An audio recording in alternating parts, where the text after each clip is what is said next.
It might be raining in LA, but this girl is joining us from sunny Hawaii. Welcome to Popcorn Talk, featuring movie discussion, news, and interviews. Popcorn Talk. We talk movies. Happy New Year, you guys. Welcome to the very first show of 2018 of To The Pointe with Kristyn Burtt. I'm alone in studio, but I'm not going to be alone for this show because you guys asked for this girl over and over and over and over again, and I've got her here. Well, she's in Hawaii, but it's Chelsie Hightower. Hi, Chelsie. Hey, how you doing? All right, tell me, what's the weather like in Hawaii? Because it's miserable here today in LA. Oh my goodness, it's so beautiful. It's about 80 degrees. We're right by the beach. It's great. Oh, I'm so jealous. Well, thank you for taking the time out. Are you on vacation or you're working? Yeah. Oh, gosh. No, just vacation. Yeah. I love it. Well, thank you for taking the time out of your vacation to talk to us, and we'll get you on your way soon enough so you can get back to the beach. No worries. Of course. And I was taking a look back, and I realized it's been a year since I've talked with you. Oh my goodness. I know, it's a long time. It's a really long time. Well, here on To The Pointe, we always like to get like your kind of full dance story. And I always kind of like to take it back to the beginning because you're one of our Utah babies. I don't know what it is. I don't know what's in the water with Utah, but you guys are like incredible dancers. So tell us how you got started in dance. I actually it's really funny. So I started when I was 9 years old at my elementary school, and it was funny because my parents almost moved into a house that would put me in the boundaries for another elementary school, and they went to sign the papers for it, and they said they just got a bad feeling. They had no idea why. And then the next day they found this house that was around the corner, and the only difference with this house is that it set us in the boundaries for this school that provided this dance program. And previous to that, I hated dancing. I was like so shy when I was little, and I think I was really much more comfortable around boys because I had 5 older brothers, and the girls in class I just didn't know how to interact with, and I think everything about it just stressed me out a little bit. But there was something about ballroom. I remember watching them perform. They did this end of the year performance, and I was mesmerized. I thought it just looked so cool. And there was this guy, James Twaileva, who was in the program. He was actually on season 2 of So You Think You Can Dance. He should have gone way farther. He was like top 16. But he dances for Cher now, and he does a bunch of things. But he was in the program, and I remember he was so fun to watch. And he was so good. And something about the way he moved and the way he danced really made me want to start. And I remember the girls, they looked so cool. They were just, doing the most basic steps, but I just remember they looked so cool. And I just wanted to be just like them. So I signed up with 2 of my brothers. And I was the last kid in class to learn the steps at first. It was really hard for me. Oh, you were? I didn't realize that. Yeah. I just, the cha-cha basic, I could not understand. The teacher would have to stay back and kind of help me figure out the steps. But then about 2 months into it, one of the older, more advanced boys kind of started just playing around and just doing steps with me. And I was just following along very naturally. And he quickly ran over to the teacher, and he was like, "Oh, watch this. She's never learned these steps before."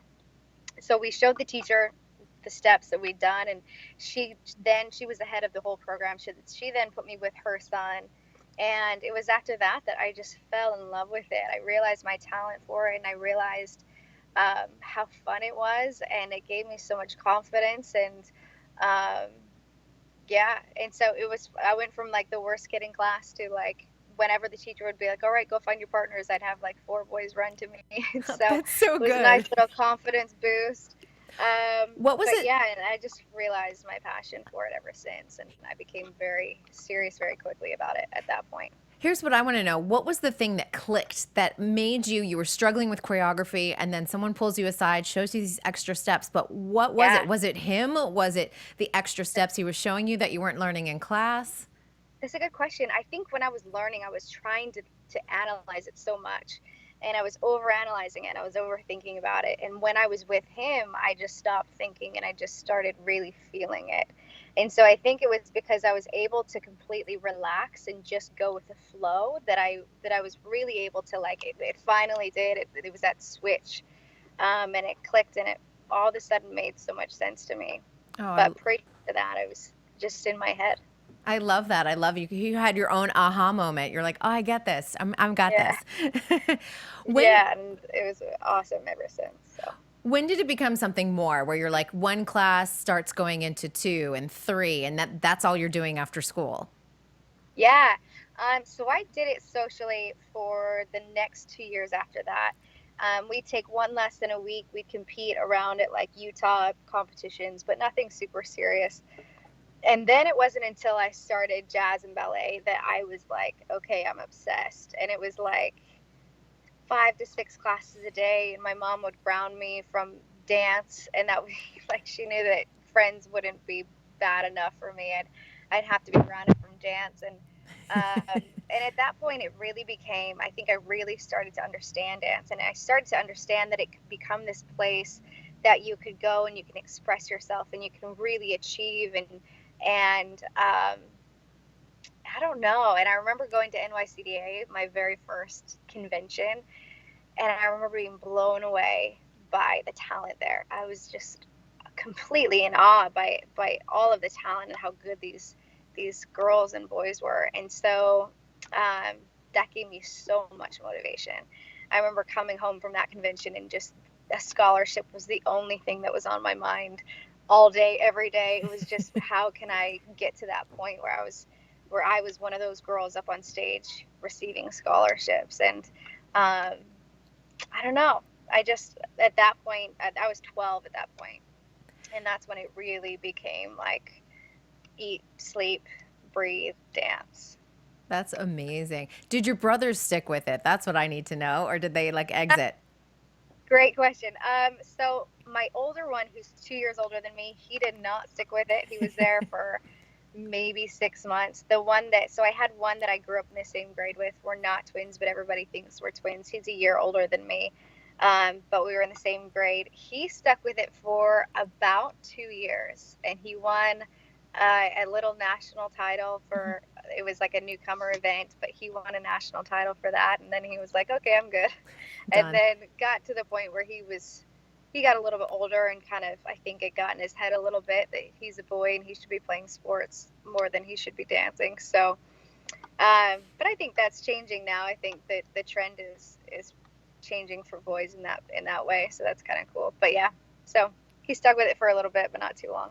And the one that was having the most trouble is the one that continues on. I love that about you. Yes, yeah. It's funny because everyone's like, "So do you have anyone else in your family that dances?" And I'm like, "No, my family is just as normal as can be. They just, businessmen and just, yeah, very, very normal background." But yeah. So I know obviously you watched James head on over to So You Think You Can Dance. Yeah. Was that on your brain when you're like, okay, I'm officially 18, I can audition for the show? And I have to tell you one thing. I was like looking back and I'm like, how is it possible that Chelsie was on season 4 of So You Think? I'm like, has that much time gone by? It's so crazy. I know. It's crazy to think that it was almost 10 years ago. And I also don't feel that old. I'm still 22 in my mind. Yeah, So you are young. No, don't worry. You're young. That's why I was literally like, how is it possible that she was like on with Twitch and, and Mark? To me, you're still I know. 18 in my brain. I don't know. It's crazy. No, I remember I was 15 years old when So You Think first started coming on television. And I was struggling at that time knowing what I wanted to do with dance because I wanted to dance. I was in ballroom, so I transitioned from jazz and ballet to ballroom at that point. And I really didn't know what I wanted to do with it. I didn't know if I wanted to become a professional because it's a really hard world. You're paying, $250 for 45-minute lessons. You're traveling all around the country. It's so expensive. And it's very political. And I just didn't know if I was passionate enough about it to pursue that long term. And then I remember watching my first episode of So You Think You Can Dance, and I remember thinking that is what I want to do. That is what I feel like I have been prepared for in my life. These doors have been open to me in a very fortuitous way, I felt like, to be prepared to do something like that. And so when I really decided, I think it was maybe a year later that I like really decided that I was going to do it, and that I would make it, and that I would succeed on it. And that's when I like every second of every day was spent preparing myself to be there, whether it was somebody that I talked to or um, going to dance class. Everything I did, I would imagine myself being on that stage. And people I mean, I was really, really shy. I think I mentioned that a little bit. Really shy when I was little, so it was really imperative for me to overcome all of those insecurities, all of the insecurities that led to my shyness, and really be brave. Where I felt like in the past I'd really been scared, um, kind of force myself to become this and train myself to get over those things and to become kind of a courageous young adult. And so, yeah. What do you remember from your audition now? Because we're looking at a decade now at this point. I was so nervous. Oh my goodness, I was so nervous. I remember sitting in the auditorium. There was maybe 2,000 girls there, 2,000 girls and some boys. And I remember Jeff Thacker getting on stage, and he's like, all right, he just cut a whole group, didn't take a single person. He gets up on stage and he's like, all right, raise your hand if you're a contemporary dancer. And everybody raises their hand because everybody's a contemporary dancer in those auditions. And he's like, all right, if you are not as good as these, and they were good dancers, mind you. He's like, if you're not as good as these dancers that I just cut, leave right now. Oh my gosh. And everybody like puts their arms down very slowly. And I remember sitting there and thinking, holy crap, I'm so glad I'm not a contemporary dancer right now, because that is so much pressure. I was still nervous. Being a ballroom dancer, I was still nervous. And it was a lot for me. I was, when you fail in front of your friends, that's one thing. And then when you fail in front of millions of people, that's another thing. And I think something within you, when you get really nervous, you go to the very worst, which, logically, that's really probably not going to happen. But there's always that chance when you're really nervous that goes to just the very worst case scenario. And so it really is, you have to make peace with the worst case scenario, whatever that may be in your mind. Mm-hmm. And I remember sitting there and thinking, okay, if I fail, it's okay. It's not going to ruin me. And then I remember thinking, right before I went up to dance, I remember thinking, just dance. Let everything else go. Let what the judges think of you go. Let what other people think of you go. Let everything else go, and just do what you know how to do.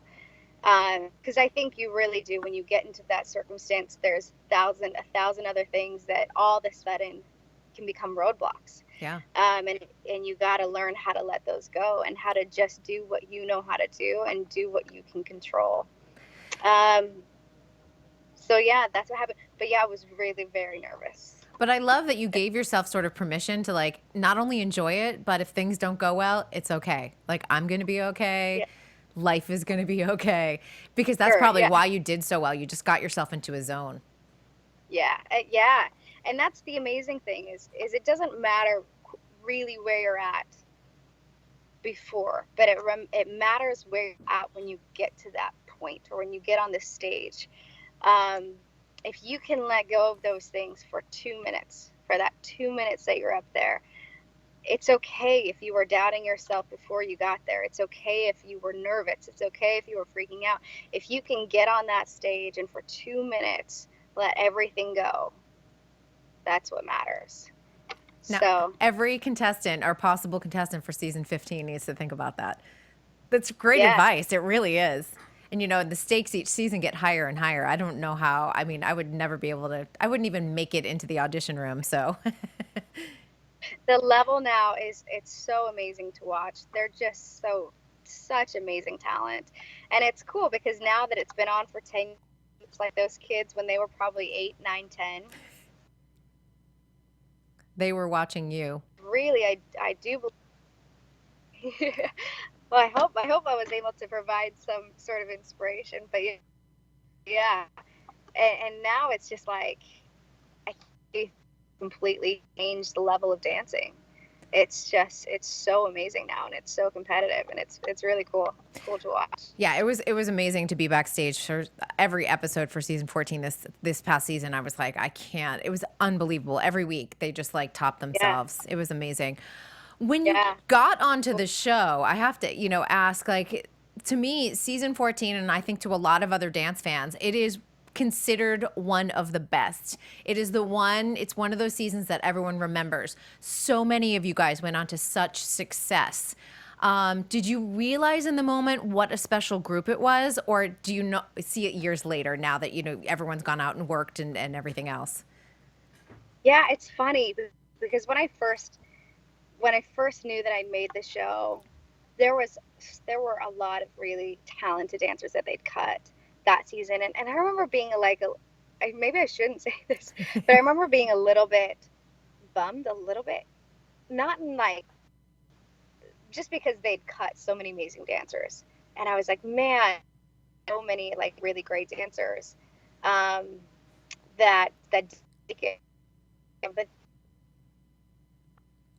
like really get to know how special so Oh, much sense to me because they casted people on my season that were really special individuals, um, and not just talented, but had personalities and had stories and had backgrounds.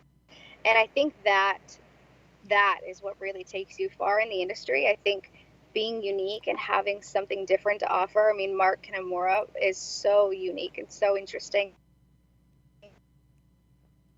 Awesome the way that he did as far as what he did initially. But I think because they gave him that opportunity to really express himself, he really came into his own, and really, and now he's just so, I mean, there's nobody else out there like Mark Kanamura. And I think that's what's really, really important is bringing yourself, whoever that is, to the stage, being yourself, and striving to offer something that is unique, whatever that may be. And that's what really creates a unique individual that works at it, that people want to work with as well. Yeah, and I love the season overall and just what you guys represented, what you guys still represent to the So You Think You Can Dance fans. How long was the transition between you doing So You Think and then diving into season 8 of Dancing with the Stars? Position was very short. I got home from tour at the end of November, and I went to Dancing with the Stars in February. And you were the first. Are you the first dancer that they actually sort of worked out contracts? And because I know oftentimes there's a sticking point if you're under contract with one network, they actually work together to Yeah, get you on the show. yeah, yeah. So Lacey had gotten on the show before me, but she had stuck through her whole. Um, and I initially called Stacey Weiss, who was the head of entertainment at 19 Entertainment. And I said, hey, this was on the way home from tour from So You Oh Think, my and I got a gosh. phone call from Dancing with the Stars, and they wanted me to come in, and I'd known that Nigel and Conrad at the time had been talking throughout my season, and Nigel had made some comments to me about their interest in me, even before I talked to them. But I called Stacy, and she kind of made it sound like it would never happen, just because they never done that before. They never let somebody out of their contract. Um, and then, yeah, 3 weeks later, I talked to Nigel, and he was like, yeah, basically said that I could do it. So it was they had let out the contract. They went into negotiation, working together at that point because they fed off each other, and each other. And so I think they realized that was great. Well, and I think that that's so important too, not preventing you guys from working, but encouraging you guys to work. And I think that that's one of the best things that has happened between Fox and ABC and all the production companies, making sure you guys are out there and constantly representing ballroom well. That's the important part.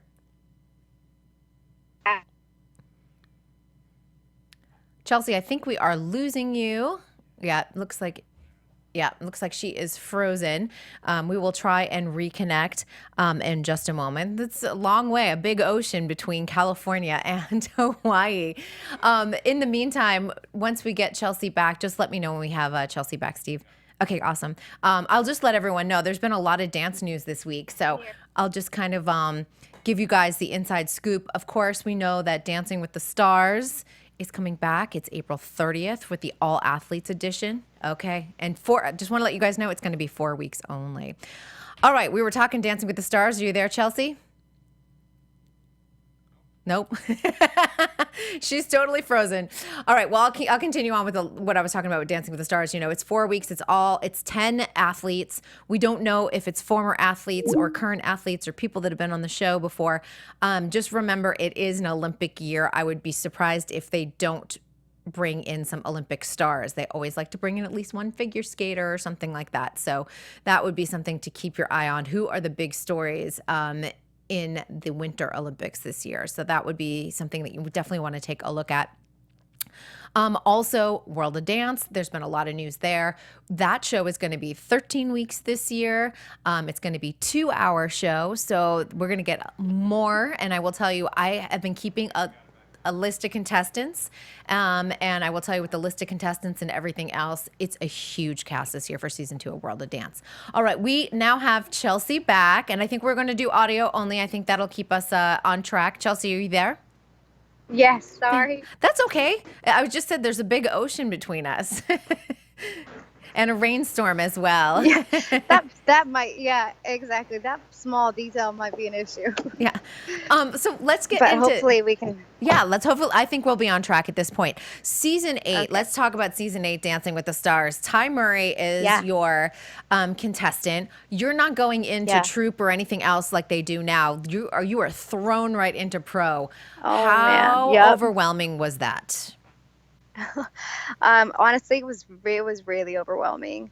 I look at the troupe dancers now and I'm like, man, that would have been so great to have had a couple seasons to really get to know what the show is all about and see what works and what doesn't. I had never really seen the show until I was on the show. Oh my gosh. And so I remember my mom would be like, come watch Dancing with the Stars. And I was like, no, I love So You Think You Can Dance. I was just all about So You Think You Can Dance. And I was like, no, I don't want to watch Dancing with the Stars.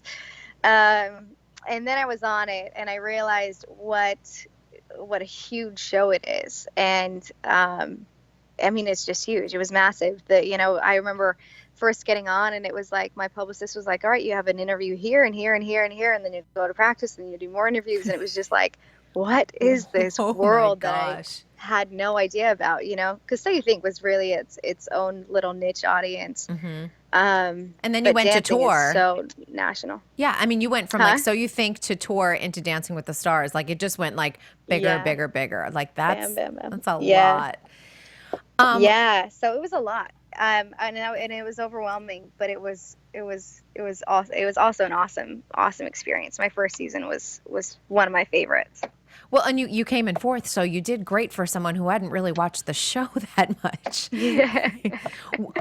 Yeah, and it was funny too because I came from So You Think, where it was like really this never messed up mentality, and it was like amazing dancing and amazing choreography, and you just have to be so on point. And so I really had to shift my expectation and shift the overall purpose for Dancing with the Stars, because it really is such a different journey and such a expectation and everything. So what got you through that first season? Was there one thing or a person that helped you out a lot? Because it's a lot to take on, and you're very young at the time, especially. You're still a teenager. Yeah. Oh my goodness. So that was the other thing too, is that everybody really had some family member that was in the industry that they would call and they'd be like, hey, I need help with choreography. And Karina Smirnoff was so sweet. She helped me with one of my dances one time. And the other pros were very, and Karina actually used to coach me when I was 14. Oh, I love that. So the other dancers were supportive, but of course everybody has a job to do and we've all got our things. But for me, honestly, I was raised Mormon and LDS, And for me, my faith and relying on God was literally the only reason and the only way that I got through, and not just got through, but like did as well as really what I did. It was that dependence on Him and His support and His strength, um, that I can honestly, like, there's nothing else that I could say that helped me the way that that did. So That's a big deal too, just to be able to like, this is what's going to keep me grounded and keep me focused, and I will make it through this yeah, experience because it's a big experience. And you and I have talked about huge step. this. LA is a big thing. It's a big city with, Yeah, especially when you're young, you can be torn in many different directions, both good and bad. yeah. And you've talked a little bit about that struggle a little bit. Not you weren't worried about getting off track or anything, but the things that you were seeing and witnessing, you're like, I'm not in Utah anymore. Yeah. Oh, totally. And that was the other thing too, being thrown in at 19 years old. And it was really this culture shock moving from Utah to LA, and then also being thrown into the entertainment industry, and the way that I was. And at 19, it was a lot to handle. And I do think, like, and I look back and I think, and I remember going into it even and thinking I couldn't have been more prepared for that and more prepared to be there and to do it what I did and to continue to be in the industry. Not as much as I was, but there are times that it gets really hard. There are times when it gets hard to remember why you were there and remember your purpose. And I think sometimes when dancing even becomes so much of a job, it's hard to remember why you loved it so much in the first place. And so it was really important for me to be able to take those steps back and to dig deep and to not try to, and I wasn't always perfect at this, but try to not let the outside circumstances change what my purpose was and what my overall direction was and what I was trying to achieve. Yeah, that's really important. And I will tell you, in this town, especially when you're younger, it's easy to get distracted and it's easy to get pulled in different directions. And we see it all the time with Hollywood kids and everything else. So, I mean, good for you for, Yeah. staying the path, because I think that, especially now where kids Thank get you. into the industry so young, sometimes I'm like, slow down. You have I plenty of know, I time. know. So true. Obviously, season 8 was a big one for you, where it was very memorable. Do you have another season that really Yeah. stands out to you that you were like, I just enjoyed it? It didn't matter where we placed; it just was fun. Yeah. Um, so I really liked my second season. I would say that for the most part, I didn't really care about where I placed, as long as I knew that I did the best job I could do. And that was real, because I think in show business, there's so little you can control. You can't control who your partner is. You can't control how people vote. You can't control how well he can dance. Um, and that goes for a lot of things. It's so subjective, and you can't control if people are going to like you or not. And so ultimately for me, I was always just focused on doing my very best job that I could possibly do. And I'll say I loved my second season with Louis Vito, and I loved my last season with Elio Castroneves. Oh, I love And to because, hear that. yeah, yeah, and they're just both such great people and such great workers, and I just enjoyed them so much. I always, season 15 is a funny season because some fans adored it because it was all stars. I was kind of on the other side where I was like, I just don't know, because everyone can dance. You know what I mean? So we lost a lot of the Yeah, journey of it. And so I'm always like yeah, the of whole a point. mixed mind. But I'm glad to hear, because he was a new partner for you. So I'm glad that it was a great Hmm. experience, though. Yeah. Yeah, and it was an interesting season because I think people really love the show because they love to see people struggle and they like to see the journey. Um, but as far as me and him go, he was just great. He was so fun to dance with and to talk to, and a hard worker, and yeah, he's awesome. The other thing during your time on Dancing with the Stars, you got an Emmy nomination in 2010. That's a big deal. Yeah. Yeah, that was so unexpected. It was a piece that was originally supposed to be danced with Derek and I, Mark and Cheryl Burke. And last minute, I think Cheryl may have gotten sick or gotten injured or something happened. And Mark ended up playing guitar, and Derek and I ended up doing a duet. And we choreographed that dance in probably 45 minutes. I mean, we threw it Wow. together, and it was just not something we expected anything from. And I think that's kind of why it was so cool. And there was really no expectation, and then we got a really, really awesome response to it from our peers and from the audience members, and then an Emmy nomination. And yeah, it was just really cool, really exciting. I went back and watched that Paso Doble, and I'm like, it's really good. It stands the test of time. It's not one of those that you look at and you're like, okay, it looks dated. It looks fantastic. I don't know if you've gone back and watched it in Aw, a long time, but it's really good. thank you so much. Thank you so much. I appreciate that. Now, you know what question's coming, and I ask it every time I talk to you because everyone's like, I miss Chelsie. I want Chelsie. Where's Chelsie? And Oh, I know the last time you and I talked, I know that you were like, the door is slightly open. I'd be open to discussing it, but I don't think, to me, I yeah. read it as it's not at the forefront of your brain or a goal list or anything else. No, it's not. And I think for me, I really felt like I loved the show, and to be honest, like, it was some of the best and hardest times of my life during that 5-year period. Mhm. Um, and I really accomplished what I wanted to accomplish. And so I kind of look back and I think, yeah, I mean, if they came to me and it was something I wanted to do for fun, then I would definitely, I'm sure I would do it. But I really feel like I walked away and I look back and I just have really great memories, and I'm in a place in my life now that I'm really happy with, and I don't foresee myself trying to do it in the future.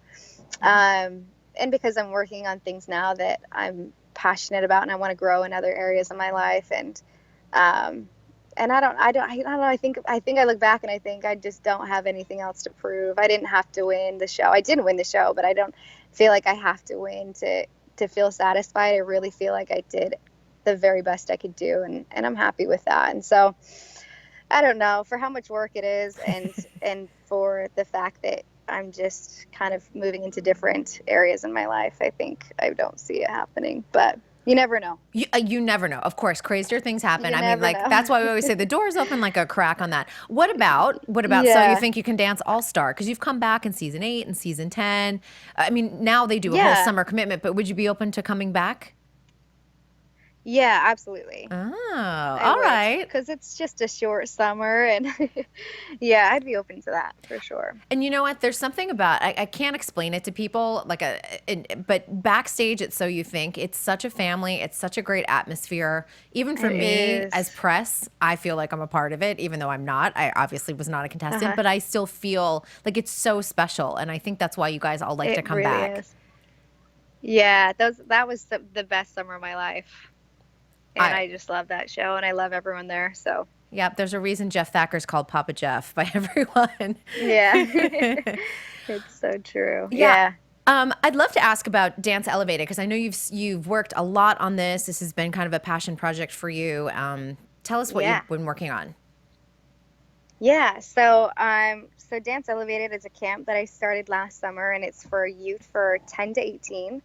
And I kind of went into it and I was like, I don't know, I'm going to try it. And this is my vision for it. And this is what I foresee happening. And I wanted it to really be a place that was inspirational and that we could reach the kids' hearts, not just their dancing, but their hearts and their minds, and really try and build an atmosphere where they felt safe and comfortable, and where everyone was a friend and it wasn't exclusive or that we were excluding each other, but it was a place where they can go and they can get high quality convention instruction, but feel like they were special and that they were important. And so we kept the class sizes small. We just allow 100 girls into the camp. And we have counselors that take care of the girls. We have dorm rooms. We have activities after. At the end of the day, they have 6 classes a day. We include all of their meals. And anyways, I didn't know how I would feel getting into it. And then we did last summer, and it was one of the best things I've ever done. And it was so special and so unique.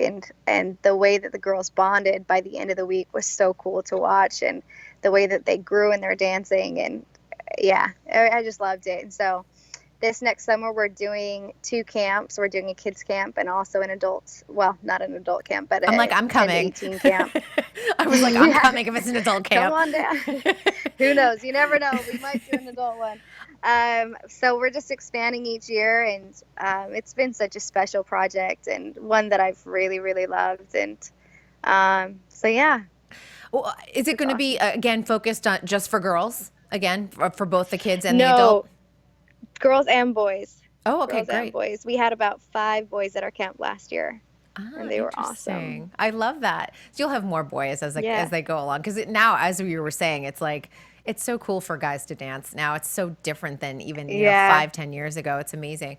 It is. What are you seeing? Because I always think about this after doing season 13 of So You Think. These kids are so savvy when it comes to social media and their fan base. Oh, yeah. And they've got, 100,000 followers and they're 10 and, they do Tilt Tuesday. How are you guiding them? How are you guiding them? Because it's more than technique. Dancing is more than a social media following. How do you keep these kids on track for what you're doing with Dance Elevated? Yeah, and that was one thing that going into it was a need that I saw as far as somebody not speaking against it necessarily, but encouraging kids to not get swept up into it. I understand that maybe some kids, like, they'll see other kids and that can be motivating for them. But I think the problem is that instant gratification can it's instant gratification. And I do think making sure that you have your eyes on the long-term goal is the most important thing. And we kind of encourage the kids to stay off social media throughout the week for as much as they can. Can they do it? Because they did a pretty good job last year. That's good. But because the thing is that our phones are such a distraction. And I know for me in my life, when I am too focused on my phone, I don't get things done. And I'm not tuned into my goals and my long-term goals and that delayed gratification that brings that fulfillment and that appreciation for what you've done and for what you've accomplished. And so we really do try and educate the kids that come on that and on that delayed gratification, and to set goals and what are your long-term goals, what are your short-term goals, and to not let Instagram be your main goal. Yes. Right. And not to, it's not about being Instagram famous, because that's not going to really bring you any fulfillment, but reaching your goals and becoming a better person and growing and progressing, that's what will bring you that fulfillment, and you will not need anything else. It won't matter what anybody else thinks. It won't matter if they like you or if they don't, because you'll be fulfilled. And that is what's most important. And you've got this incredible journey to share with them too. Like, this was me. This is, how I started. This is what I went through. Like, they're going to respect that because they know that, you've been on TV, you've had success, you had moments where you're like, what am I doing? Do I love dance anymore? And that's a big question. Absolutely. I think a lot of dancers do go through where days you're like, I don't like dance. I went through it even in my career, and I went in a different path, and I'm covering dance from a different angle. But but you have to find that balance. Totally. Well, and that sense of being human, where we have up days and we have down days, and really the only thing that Instagram portrays is the up days. Mm-hmm. And the fact is that we all go through struggles. We all are born with weaknesses, and we're born with struggles. And that's we're supposed to have those, and we're supposed to learn how to overcome those and how to go through those hard times. But sometimes it's this really dangerous thing with Instagram and with social media, is because we look at these things and we think our life has to be perfect all the time, and the fact is that a perfect life is not a real life. And to me, I'm so grateful for my weaknesses and for my struggles that have allowed me to really grow and find what true fulfillment and joy is.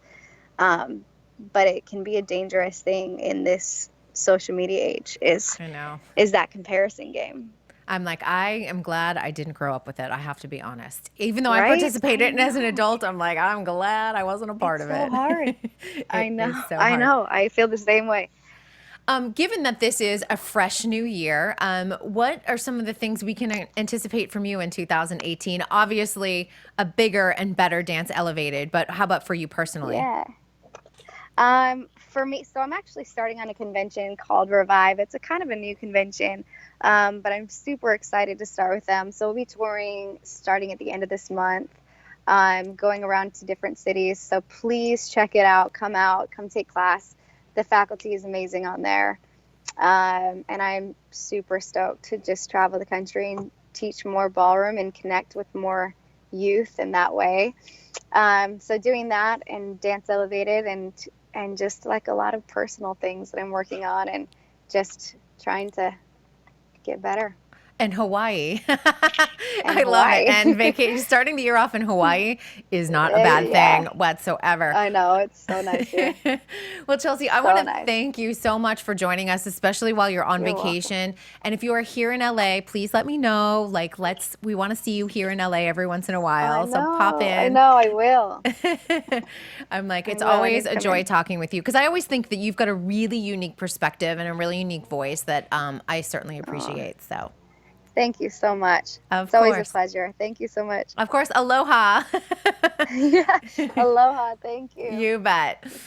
All right, you guys, thank you so much for joining us on the very first episode of 2018 for To The Point with Kristyn Burtt. I will let you know that next week we do have a rescheduled guest. If you guys remember, way back in late summer, we had Danielle Jones, season 2 of So You Think You Can Dance. She was unable to join us because she was still recovering and battling cancer. Well, we're going to have some good news. We're going to have her in studio. She's looking great. She's feeling great. So I cannot wait to have you guys hear about her journey because it is amazing and it's an important message we all need to hear.